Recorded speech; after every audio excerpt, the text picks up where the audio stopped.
Ambassador Kethavar walked slowly into the huge meeting room where leaders from across the galaxy gathered. His lizard-like hands shook as he held a small crystal device that contained everything he had learned about humans over the past 3 years. The room was massive, with tall pillars reaching up to the ceiling, and representatives from 12 different alien species sat in curved rows, looking down at him.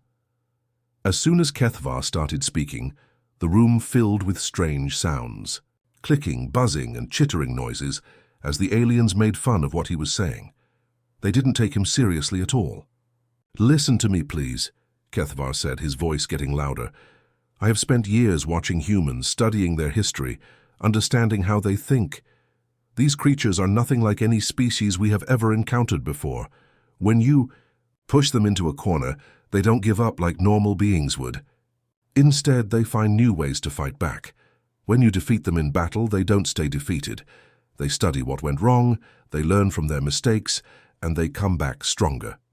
The Council Prime, a large insect-like creature named Vextar, made a clicking sound with his mouthparts. This was how his species laughed. "Ambassador Kethavar, you're being ridiculous. We have detailed reports about these humans.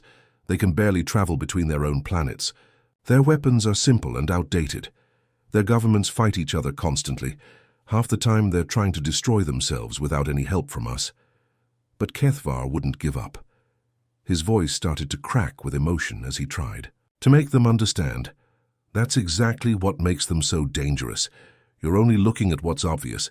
Yes, they fight among themselves, but the moment an outside enemy appears, they unite in ways that would terrify you. Underneath all that chaos lies something that should make every one of us afraid. They absolutely refuse to accept that they can be permanently beaten."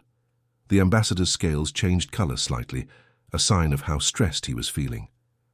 "I have read their history books. I have watched their movies. I have listened to their songs. Do you know what I found?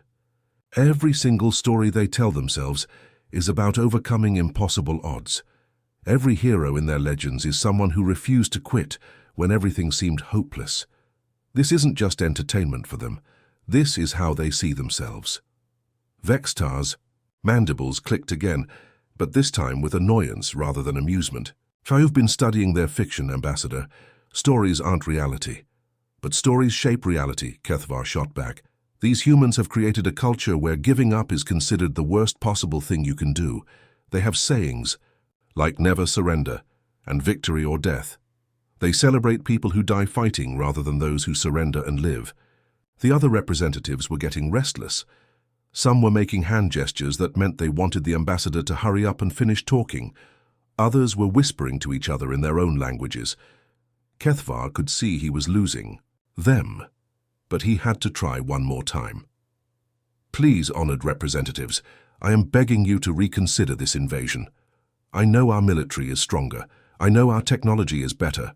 I know we outnumber them 1,000 to 1. But none of that matters if we're dealing with a species that will never ever stop fighting back. Do not wake this sleeping giant. Do not give them a reason to unite against us." The room fell silent for a moment. Then Vextar spoke in a voice that was cold and final. "The decision is made, Ambassador. The vote will proceed as planned." One by one, the representatives cast their votes using glowing panels in front of their seats. The final count appeared on a massive screen. 847 votes in favor of invading Earth, 1 vote against, and 3 abstentions. The single vote against belonged to Kethavar. As the other delegates got up from their seats and started leaving the chamber, chatting excitedly about their coming victory, Kethavar remained sitting alone. The room slowly emptied until only he was left, surrounded by empty seats and the echo of his own breathing. He looked up at the ceiling and whispered words that no one else could hear. "I pray to whatever gods might be listening that I am completely wrong about this." Admiral Vextar stood on the bridge of his flagship, looking out at the vast fleet he commanded. 300 warships, each one bigger and more powerful than anything humans had ever built, were moving toward the small blue planet that the humans called Earth. This was supposed to be easy. Their spy report said human weapons were weak, their armies were scattered, and their leaders couldn't agree on anything. The plan was simple. destroy their military bases, take over their big cities and wait for them to surrender. It should all be over in just a few days. As the sun rose over Earth, the attack began. Bright beams of energy shot down from the alien ships, hitting the biggest cities on the planet. Seoul disappeared in a flash of white light. Tokyo vanished. A moment later, New York City, with all its tall buildings and millions of people, was gone in seconds. The alien weapons were so powerful that entire cities just turned to dust and smoke. But something strange was happening. Even though their cities were being destroyed, the humans weren't panicking like they were supposed to. Their radio signals were still working, and instead of screaming for help or begging for mercy, they were calmly giving instructions to each other. People were being told where to go, which roads to take, and how to get to safety. It was like they had practiced this exact situation before. From somewhere in the burning ruins of Seoul, a human voice came through the radio. Lieutenant Commander Jiho Park, who was probably hiding in some underground bunker, sent out one last message before his transmitter went dead. Unknown vessels, this is Earth Defense Command. You have just taught us who our real enemies are. Thank you for the lesson. Admiral Vextar didn't understand what that meant, but it made him feel uncomfortable. Why was this human thanking them? Why wasn't he begging for his life or trying to surrender? Then something even stranger started happening. All across Earth, huge ships began lifting off from the ground. But these weren't military ships coming to fight back. According to their intelligence reports, these were just research vessels, ships that humans used for studying space or carrying supplies. The aliens had seen them before and decided they weren't dangerous. But now these harmless research ships were revealing their true purpose. They weren't small at all. They were massive, each one big enough to carry thousands of people, and they weren't taking off in a panic either. Everything was planned, organized, and coordinated. Some ships launched from hidden underground facilities that the aliens didn't even know existed. Others took off from what looked like ordinary buildings or empty fields. Each ship was packed with humans, families, scientists, soldiers, teachers, doctors, children, and they were all heading toward space. But they weren't running around screaming and pushing each other like scared animals. They were calm, quiet, and following a plan that had obviously been prepared long before the aliens arrived. Vextar watched his tactical display with growing confusion. The numbers didn't make sense. His fleet had destroyed the biggest human cities, but somehow millions of humans were escaping in these ships. How had they organized this so quickly? How had they built so many large ships without the aliens noticing? "Sir," his aide said nervously, "we're not detecting any surrender signals from the planet.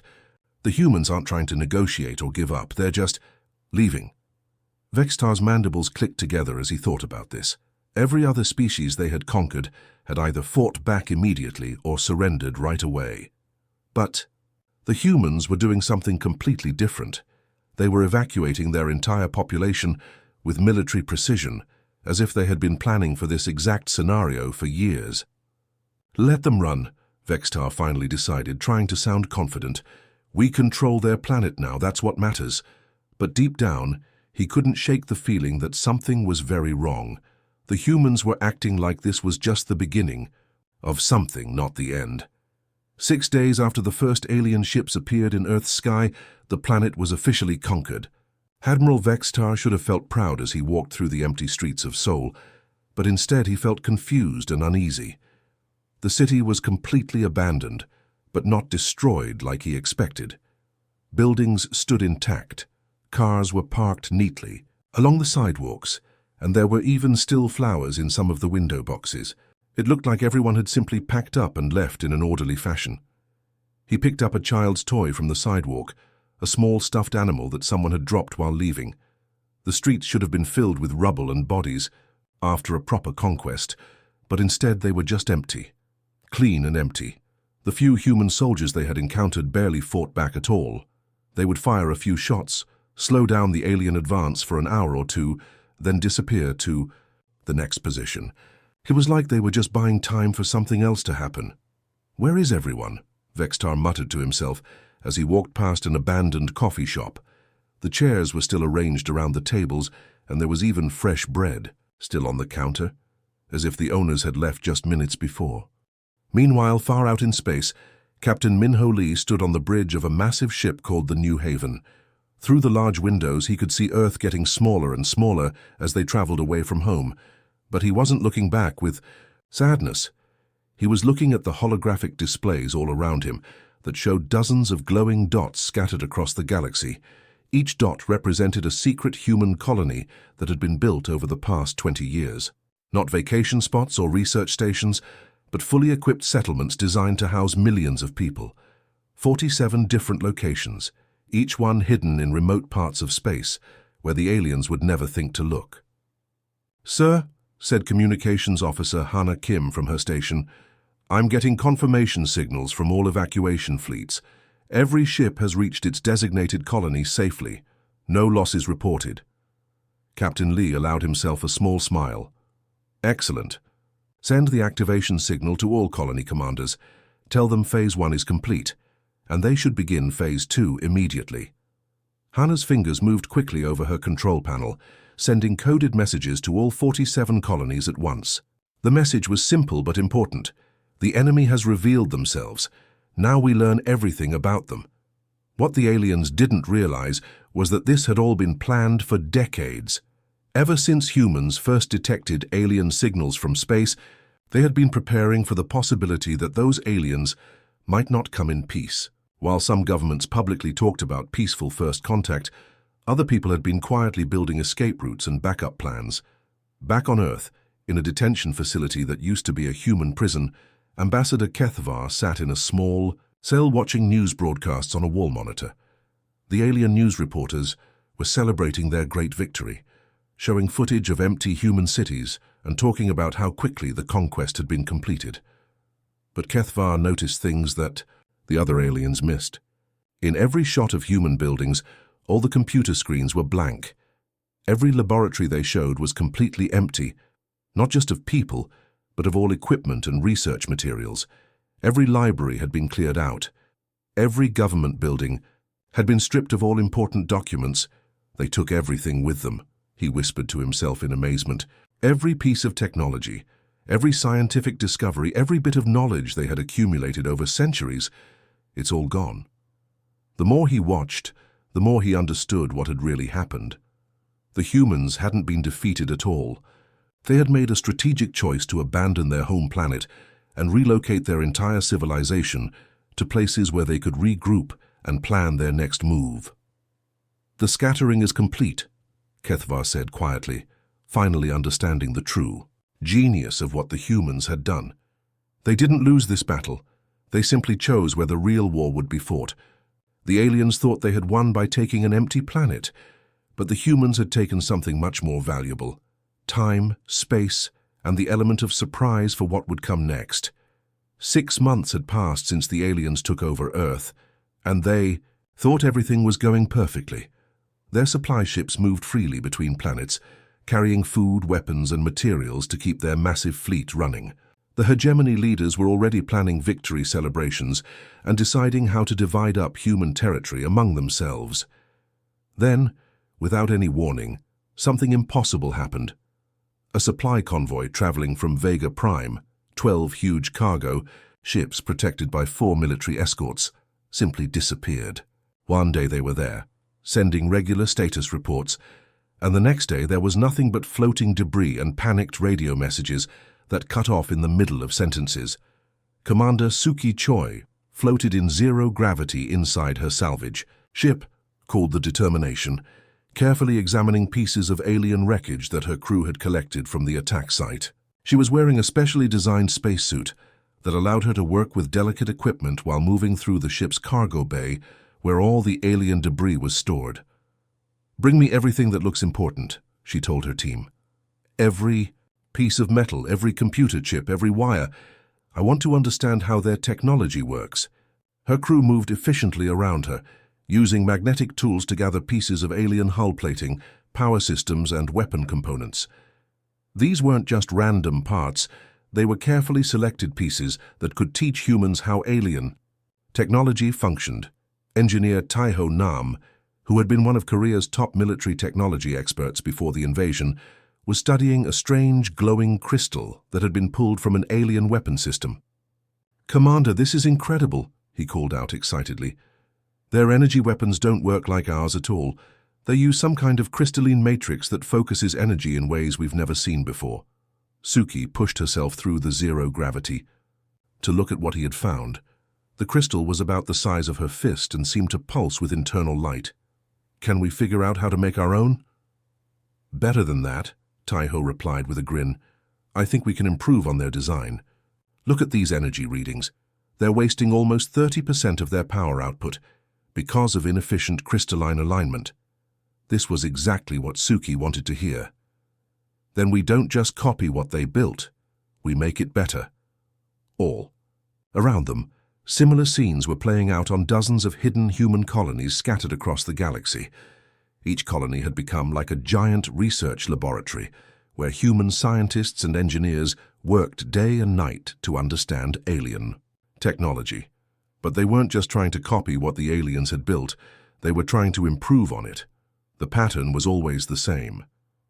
Human raiders would attack alien supply ships or communication stations, not to destroy them completely, but to capture as much technology as possible. Then they would disappear back into the void before alien reinforcements could arrive. Every attack was carefully planned to maximize what humans could learn while minimizing their own losses. What made this especially terrifying for the aliens was how fast humans learned. Most species needed years or even decades to understand and adapt new technology. But humans were reverse engineering alien equipment in just weeks. They would take apart alien computers and build better ones. They would study alien hull materials and create stronger armor. They would examine alien weapons and develop more powerful versions. Back on his flagship, Admiral Vextar was reading incident reports that made no sense to him. In just 6 months, there had been 43 separate attacks on hegemony supply lines. Each attack was different, showing that humans were constantly changing their tactics and improving their methods. "Sir," his aide said nervously, "the engineering department has analyzed the wreckage from our lost ships. They say the humans are somehow learning to use our own technology against us." Vextar's insect-like mandibles clicked together rapidly, a sign that he was very worried. "They're learning too fast. No species should be able to adapt their technology this quickly. It takes us years to develop new systems." His aide tried to offer a comforting explanation. "Maybe they're just desperate." "Sir, desperate species sometimes do unexpected things." But Vextar shook his head.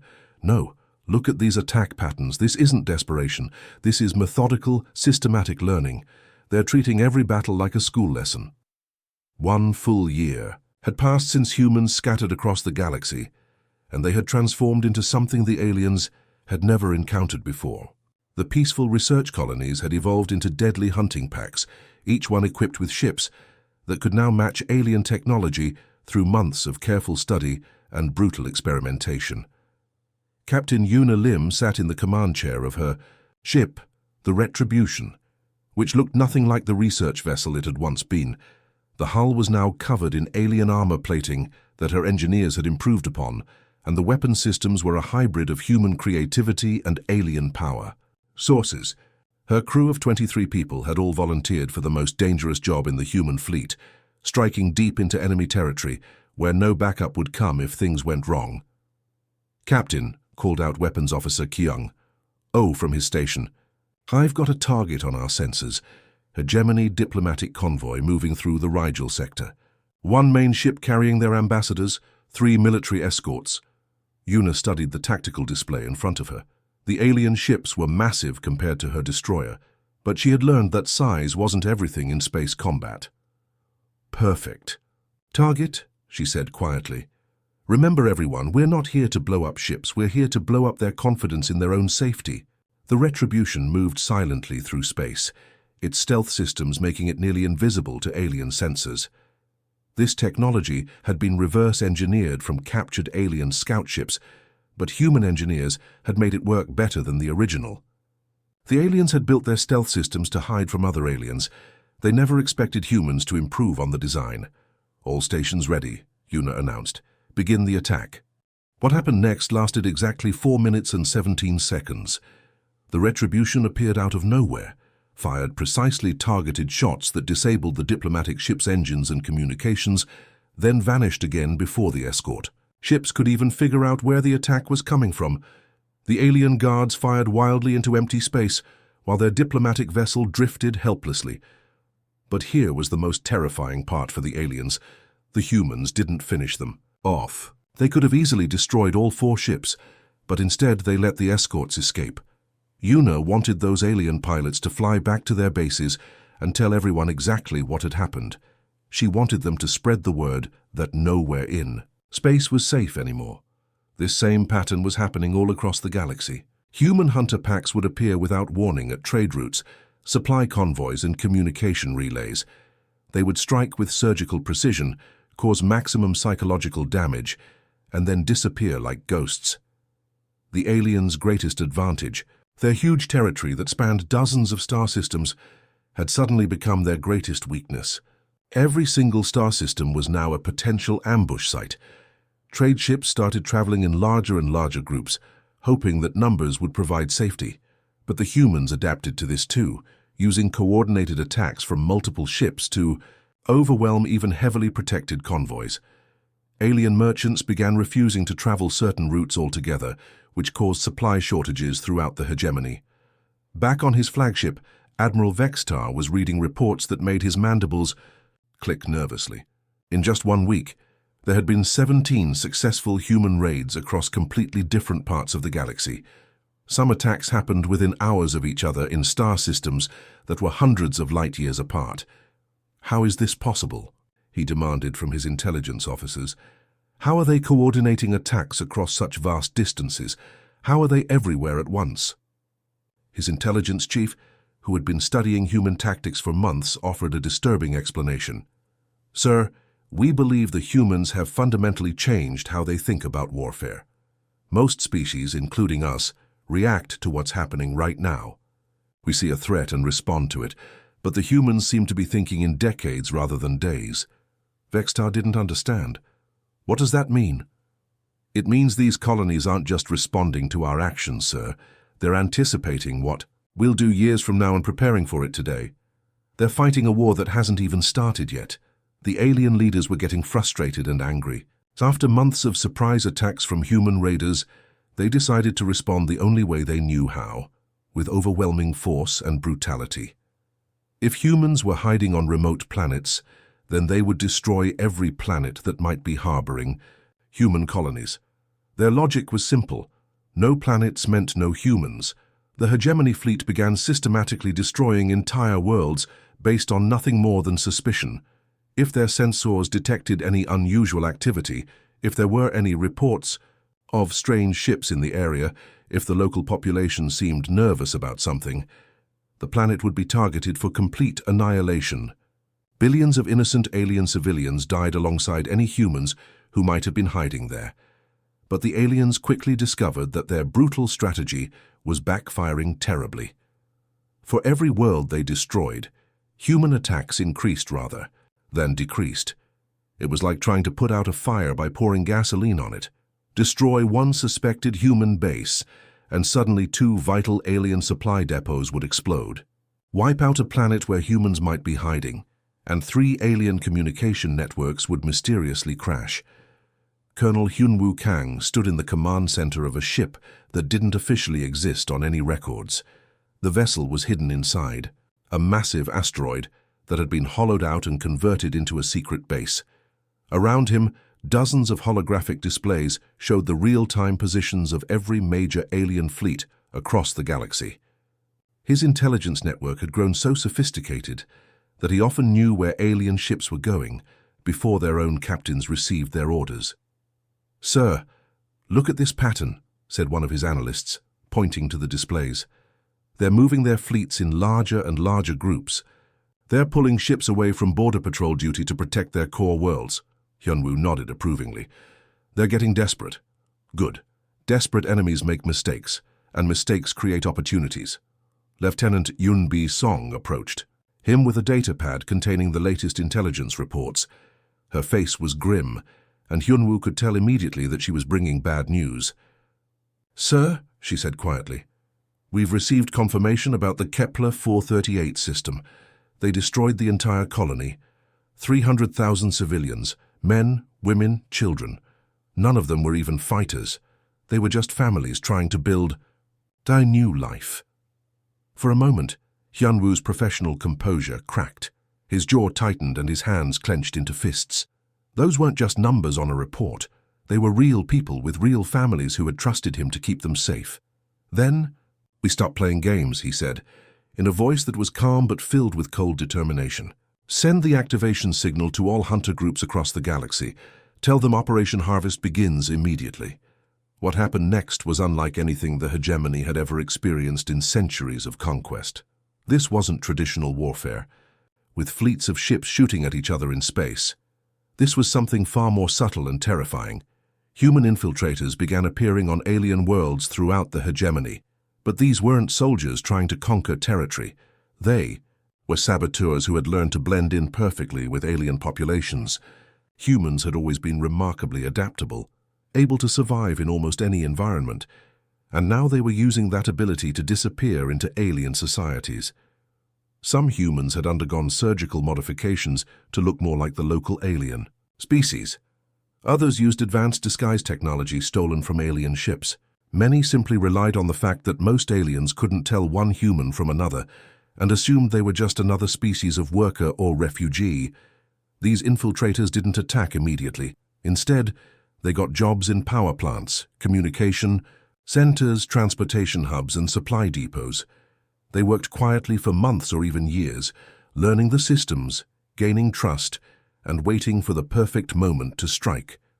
Then, seemingly overnight, alien infrastructure began failing across dozens of worlds. Power grids went down during critical military operations. Communication networks crashed just as alien fleets were trying to coordinate attacks. Supply depots exploded in spectacular chain reactions that looked like accidents, but were actually precisely timed sabotage. Back on his flagship, Admiral Vextar stared at reports that made no sense. "How are they doing this?" he demanded. "How are humans infiltrating our most secure facilities?" His aide looked terrified as he delivered the answer. "Sir, we believe they've learned from us. Everything we taught them about occupation when we took Earth. They're now using those same tactics against us."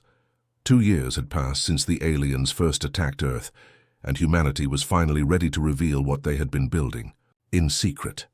Hidden in remote corners of the galaxy, far from any alien patrol routes, humans had constructed massive shipyards inside hollowed-out asteroids and on the dark sides of uninhabited moons. For months, these facilities had been working around the clock, building ships that were designed for one purpose only: overwhelming the enemy through sheer numbers.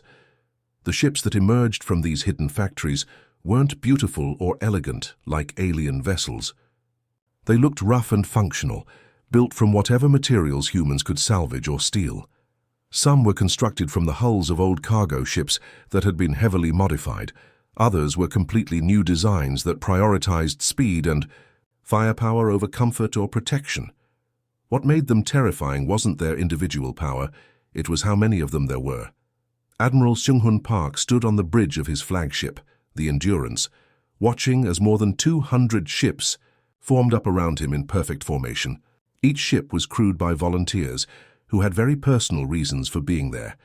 Many had lost family members when the aliens destroyed Earth cities. Others had watched friends die in the scattered colonies that were discovered and obliterated. These weren't professional soldiers fighting for duty. They were ordinary people fighting for revenge. "All ships, listen carefully," Admiral Park broadcast to his entire fleet. "We're heading straight for Centauri Prime, the heart of their military power. They have better weapons than us, stronger shields, faster engines, but we have something they don't understand. We're not trying to preserve these ships so we can go home afterward. We're trying to end this war permanently." The human fleet began moving toward the heavily fortified hegemony stronghold at Centauri Prime. Intelligence reports showed that the aliens had concentrated their most powerful warships there, believing that their superior technology would easily defeat any human attack. What they didn't realize was that humans had completely changed the rules of space warfare. The alien strategy was based on the idea that each ship was valuable and should be protected. Their captains were trained to avoid unnecessary risks and retreat if their ships were badly damaged. But humans had adopted a completely different philosophy. Every ship was expendable if its destruction helped achieve the final goal. As the human fleet approached the alien defenses, the first wave of fighters launched from the larger ships. Wing Commander Minji Shin led a squadron of 50 small fighter craft toward the alien battle line. Her ship was fast but lightly armored, and she knew that most of her pilots wouldn't survive the next hour. "All wings, remember what we're doing." "Here," she said calmly over the radio. "Every shot they waste on us is one less shot they can fire at the ships behind us. Every missile they use to kill us is one less missile they can use to stop the main attack." Her fighter craft screamed toward the alien ships, dodging energy beams and missile trails. The alien gunners were excellent marksmen, and one by one human fighters exploded in brilliant balls of fire. Minji's own ship took a direct hit from an alien energy cannon and disintegrated instantly. But for every human fighter that died, 2 more appeared behind it. The aliens found themselves fighting not dozens of ships, but hundreds, then thousands. Their gunners worked frantically to target all the incoming human vessels, but there were simply too many. For every alien ship, there were 50 human vessels willing to sacrifice themselves to destroy it. The Battle of Centauri Prime lasted 18 brutal hours. The alien ships were individually more powerful, but they were designed to fight other fleets of equal size and technology. They had never faced an enemy that was willing to lose 10 ships to destroy one alien vessel, and consider that a good trade. When the battle finally ended, the space around Centauri Prime was filled with debris from both fleets. But the crucial difference was that while the aliens had lost their most powerful ships and experienced crews, the humans still had dozens of hidden shipyards producing replacement vessels every day. Human forces now controlled the most important strategic location in alien space, and everyone in the galaxy knew that the balance of power had permanently shifted. The victory at Centauri Prime was like knocking down the first domino in a long chain. Once the aliens lost their most important military stronghold, their confidence collapsed and human forces began winning battles across the entire galaxy. But what happened next surprised everyone, including many humans themselves. Instead of acting like typical conquerors who wanted to rule over defeated enemies, humans did something completely different. They focused on destroying military equipment and arresting government leaders, while treating ordinary alien civilians with unexpected kindness and respect. General Donghyun Min, who now commanded all human occupation forces, understood that how they handled victory would determine what kind of future the galaxy would have. He made sure his message was broadcast to every world that came under human control. "We are not here to become your new masters. We are here to make sure that what happened to Earth never happens to anyone else ever again." On what used to be the hegemony's capital world, something remarkable was happening. Alien civilians who had expected to be enslaved or killed instead found themselves receiving help from human soldiers. Major Gabby Wu, who supervised the relief operations, had very clear instructions for her troops. Government buildings, military bases, and weapons factories are legitimate targets. But hospitals, schools, and refugee centers are completely off-limits. Anyone who harms civilians will answer directly to me. The aliens were completely confused by this behavior. Throughout their long history of conquest, they had never seen an occupying army that brought medical supplies and food to the people they had defeated. Human medics worked alongside alien doctors to treat injured civilians. Human engineers repaired power plants and water treatment facilities that had been damaged during the fighting. What made this even more remarkable was that humans had learned these lessons from their own painful history. They had studied how their own species had behaved during wars on Earth, and they had seen the difference between military occupation and humanitarian assistance. They had also experienced alien occupation firsthand and remembered exactly how it felt to be helpless under foreign rule. The human approach was surgically precise. They arrested war criminals who had ordered the destruction of Earth's cities, but they protected ordinary alien soldiers who had just been following orders. They destroyed weapons manufacturing facilities, but rebuilt hospitals and schools. They dismantled the government institutions that had supported aggressive expansion, while preserving the cultural and social organizations that ordinary aliens depended on. In one of the most surprising developments, Ambassador HFY found himself in a position he never could have imagined. The human forces had freed him from the detention cell where he had been imprisoned for opposing the invasion of Earth. Now he was working as an advisor to the same humans whose destruction he had tried to prevent. "You've become something completely new," he told General Min during one of their planning meetings. "You're not just warriors fighting for victory, you're like surgical instruments, cutting out the disease while preserving the healthy tissue underneath." General Min looked tired but determined as he reviewed reports from dozens of liberated worlds. "We had excellent teachers," he replied with grim humor. "Our enemies showed us exactly what we never wanted to become.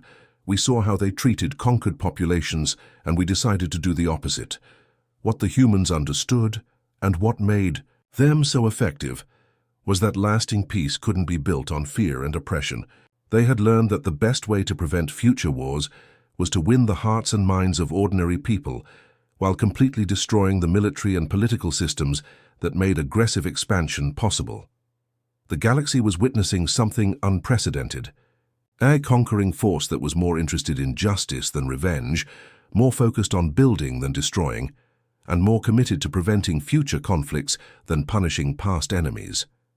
This wasn't just military victory, it was the birth of a completely new way of thinking about power and responsibility in the galaxy. The most important meeting in galactic history was about to begin in a place that symbolized how completely everything had changed. The Grand Council chambers that had once been the heart of the hegemony's power were now under human control, and delegates from across the galaxy were gathering to hear terms that would reshape civilization itself. The representatives who filed into the massive hall were the same aliens who had laughed at Ambassador HFY's warnings 3 years earlier. But now they sat in complete silence, their earlier arrogance replaced by fear and uncertainty. They had seen their mighty fleets turned to scrap metal and their most powerful worlds occupied by a species they had dismissed as primitive. Fleet Admiral Ju Hyun-han walked into the chamber with the quiet confidence of someone who had earned respect through actions rather than words. She was a small, unassuming woman who had commanded the final assault on the hegemony's core worlds, and her presence filled the room with tension. Unlike the alien leaders with their elaborate robes and ceremonial weapons, she wore a simple military uniform that showed the practical mindset that had won the war. "Representatives of the galaxy," she began, her voice carrying clearly through the vast space. "The hegemony as you knew it no longer exists. What I'm about to present are not negotiations or suggestions. They are the terms under which this galaxy will operate from now on." The terms she laid out were both generous and absolutely non-negotiable.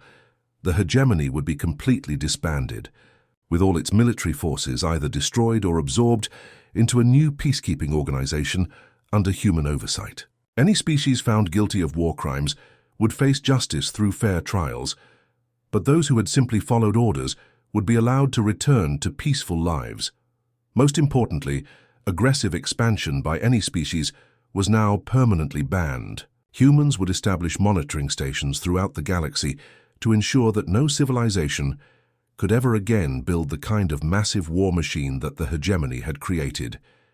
In a detention cell designed for high-security prisoners, former Council Prime Vextar watched the proceedings on a wall monitor. The insect-like alien who had once commanded fleets of warships was now just another war criminal awaiting trial. As he watched delegate after delegate accept humanity's terms, he finally understood the magnitude of his species' mistake. Some alien representatives chose exile to distant, uninhabited star systems where they could live out their days in isolation. Others accepted the new reality and submitted to having human observers monitor their governments to ensure they remained peaceful. A few tried to negotiate or make deals, but Admiral Han made it clear that the terms were final. The humans demonstrated their new approach by simultaneously offering reconstruction aid to worlds that had been devastated by the war, while establishing permanent monitoring stations to prevent future conflicts. They had learned from history that winning a war was only the beginning. Maintaining peace required constant vigilance and the willingness to act when necessary. Ambassador HFY, who now served as an advisor to the new galactic government, sat in the observers section thinking about the strange turns his life had taken. "I spent so much time warning them that humans were dangerous," he reflected. "I was wrong about that. Humans aren't dangerous. They're inevitable. Once they decide something needs to change, nothing in the universe can stop them from making it happen."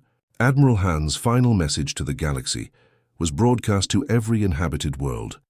"We never wanted this responsibility, but we will carry it faithfully. To every species that wants to live in peace and prosperity, you are now under our protection, and we will defend your right to exist freely. To any species that still dreams of conquest, look around you and remember what happened to the last ones who tried." The galaxy now had a new dominant species, but unlike previous rulers, humans had learned to be both merciful to the innocent and absolutely merciless to those who threatened peace. Their greatest strength had never been their weapons or their tactics. It was their complete refusal to accept that anything was impossible or permanent. In the end, Kethvar's original warning had been completely accurate. He had just misunderstood who the real threat was to